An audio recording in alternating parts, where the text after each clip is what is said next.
I am joined here today with the former founder of Brick Loot, Erin Krex. Erin, thanks so much for joining me. Yeah, thanks for having me. All right, so what is it that you'd say you do all day now? Because you're the former founder, and this is like a really fun question, and we had fun laughing about this beforehand. You just exited and sold Brick Loot. I bet you just have an abundance of time and probably, I don't know, you nap all day. I don't know what I would do. It is very difficult to go from owning a business for 20 years to just not having any responsibilities. Yeah, So I'm trying to find a hobby. that's awesome. I've done adult coloring books, paint by number, cross stitching. I'm trying. Congratulations, by the way. It's a heck of an accomplishment, and I think it's a very, very cool thing. So Yeah. let's take us through that journey now. Maybe go back to the beginning. When did you guys start Brickloot? So we started Brickloot in like December of 2014. Okay. So we're, 9 years in. And we kind of it was started by my son when he was 9. So we kind of weren't sure what the path was going to be throughout the whole process. And he was always super involved. And once he got into high school, we kind of knew that some of his interests were switching. And he became very interested in politics. So we kind of knew that once he graduated high school, that would be our exit ideal time. Yeah. And so we kind of planned for that and approached brokers about using that as an exit time. Yeah. Yeah. And things don't always work out as you want or you plan. Right. And we'll talk, we got to dive into that because I think there are lots of great lessons learned to share with our audience.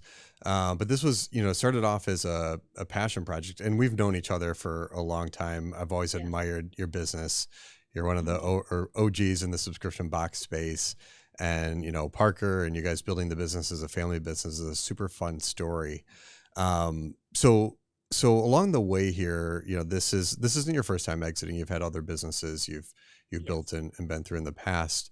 But let's talk about that experience for a second. When did you start? How many months ago did you really kind of start with that process of looking at the possible sale? Oh, goodness. It was probably 3 years ago. Okay, wow. Okay, it takes some Yeah. time sometimes. Yeah. So, well, the problem originally is people were super interested, but they were very scared that it was a COVID spike Yes. and that it wasn't going to hold. So at that point, we decided, okay, let's wait and prove that it wasn't just a COVID spike and we can grow naturally. And we did that.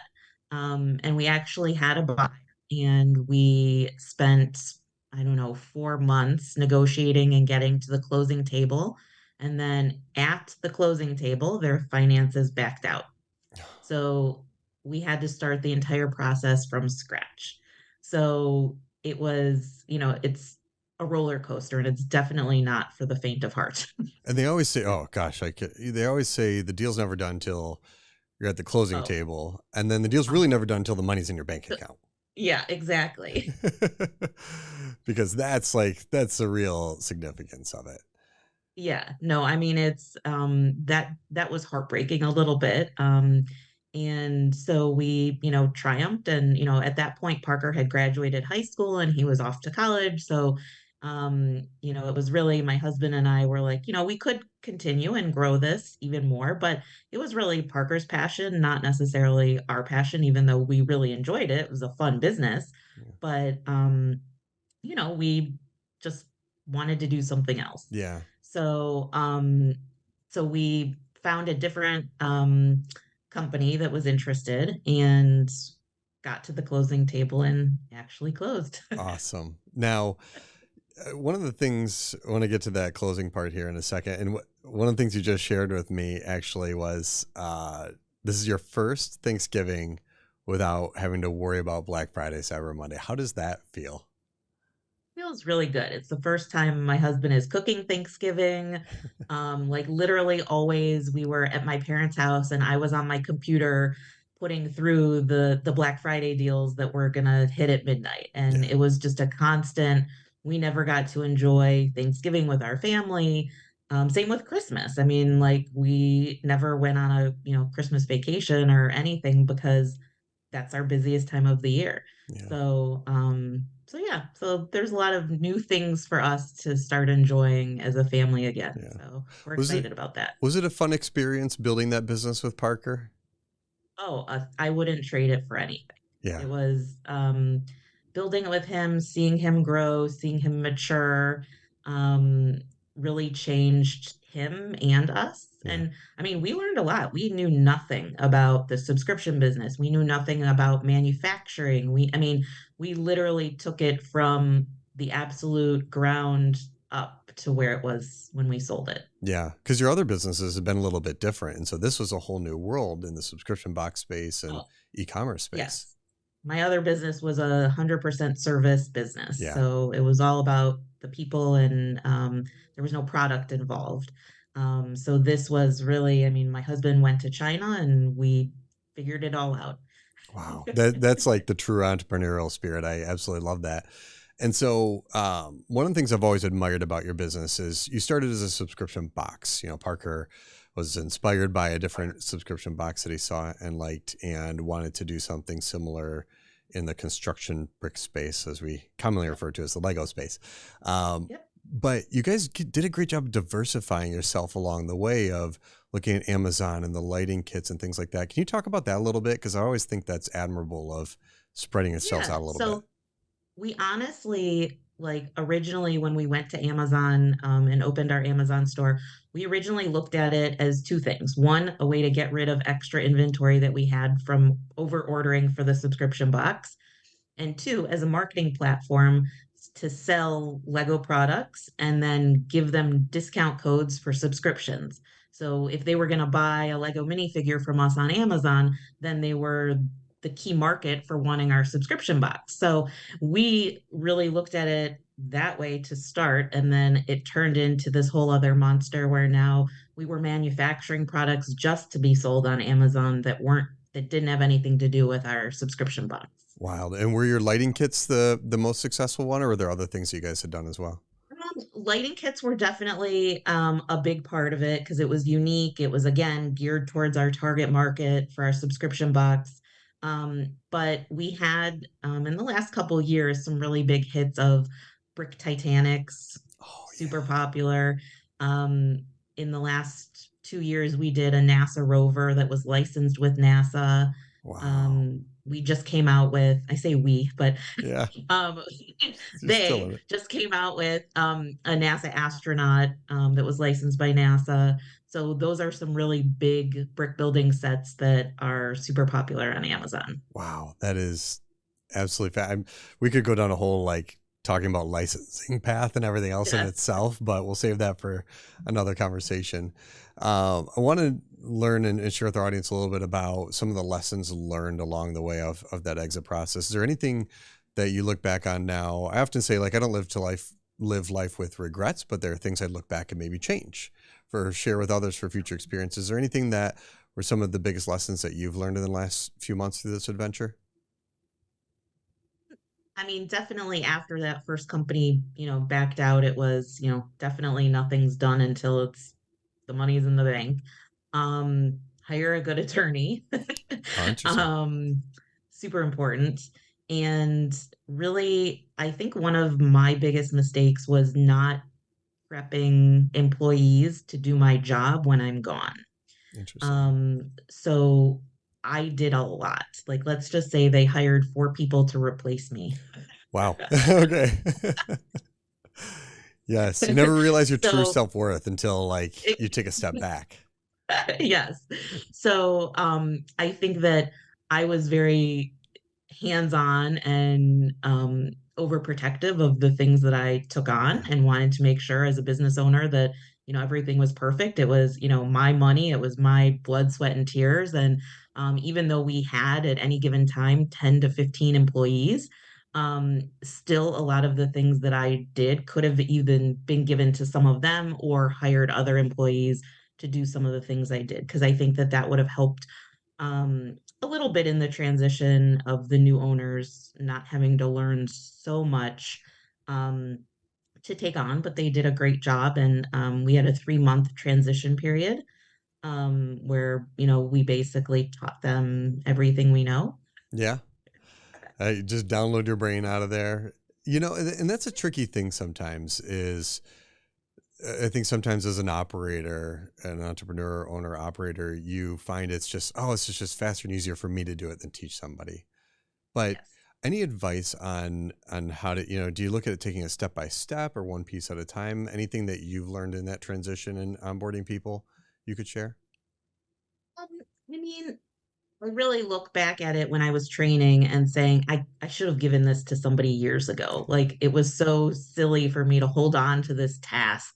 Like it just what didn't mean like it had no massive impact on if we were going to make money or lose. Like it Yeah. just wasn't that big of a deal. But yes, I could do it 10 times faster than somebody else could. Give me an example. Like, give me an example of one task. Like, what's one thing that you would?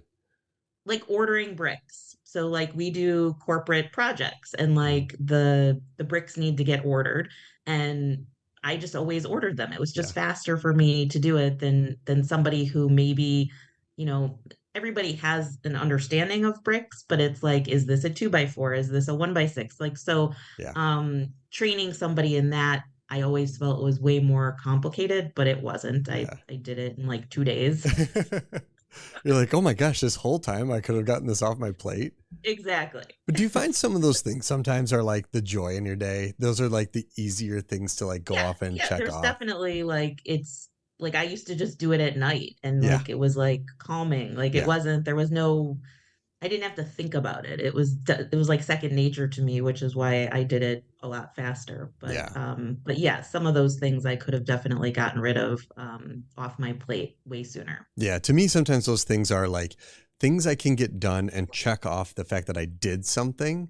And it's like, Yes. yes, this is an easy one. I'll check off there. I did something for, today. I find sometimes Yes. like those types of things in my day personally is like, I like those tasks, but you're better off just handing them off to somebody else in the long run. But Yeah. Like the value of my time yes. is way more Yes. important somewhere else. Yeah, I know. That's the hard lessons learned there sometimes. But yeah. And so through all this, you made an interesting note about hiring a good attorney. What are some things somebody should look out for when they're looking for an attorney to help them in this process? Um, I mean, somebody who really understands business mergers and Okay. acquisitions, like things to take over, because our attorney, he knew the questions to ask, and what needed to get done to close a business. Like it sounds easy and like you sign a piece of paper and you give them your company, but Never the case. that's not really how it works. I think our contract was like 160 pages or something. So there's a lot that an attorney needs to know. And I couldn't necessarily say exactly what those things are, but because they know them and I don't. Mhm. Yeah, just um, making sure they have that good transactional based experience. yeah, just somebody who has your back and who you feel comfortable with.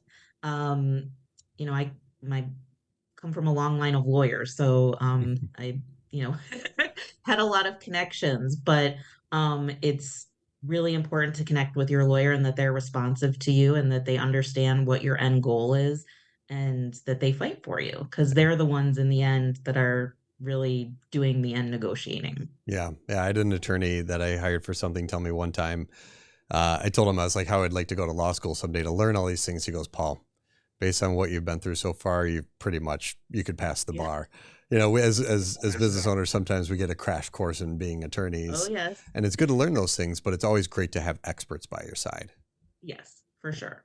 So, I just before we jumped on here, I asked how long before you start the next thing. It sounds like you're going to take some well-deserved time, but as you look to the future, what inspires you? What do you get excited about as you look at the business landscape out there today? So different than when we started. Like, I just feel like, making products, I think we definitely want to manufacture something. We're not sure what yet. But, you know, being an Amazon seller is probably in my near future. Yeah, there's tons of opportunity out there, and it seems like you guys have figured that out and mastered that really well. Yeah. And one of the good things I will say for people is the diversity that we did have was very appealing to buyers. We didn't have all of our eggs in one basket.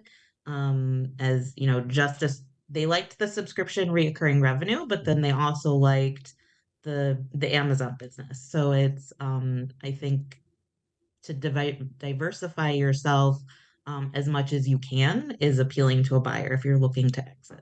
That's fantastic advice. That's $1 million bullet point right there, Yeah. because that is something we constantly encourage subscription businesses to look at, having different revenue streams, different membership tiers or offerings. And I think Yeah. that advice can't be said loud enough. Yeah.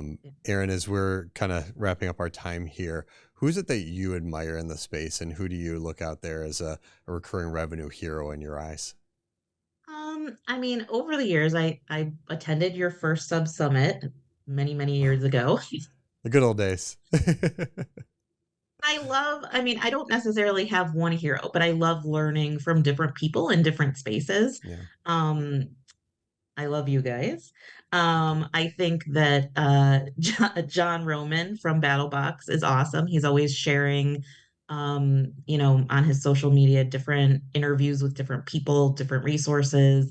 Liam Brennan from Booster Box has Yeah. always been like super helpful in sharing ideas and tips and tricks. And I just feel like it's super important when you're in such a unique space like ours, that people are willing to share, their tips and tricks. And maybe you tried and it works or it doesn't work, but at least you tried it and you can test it yourself and see, and then be able to share your own tips and tricks with other people.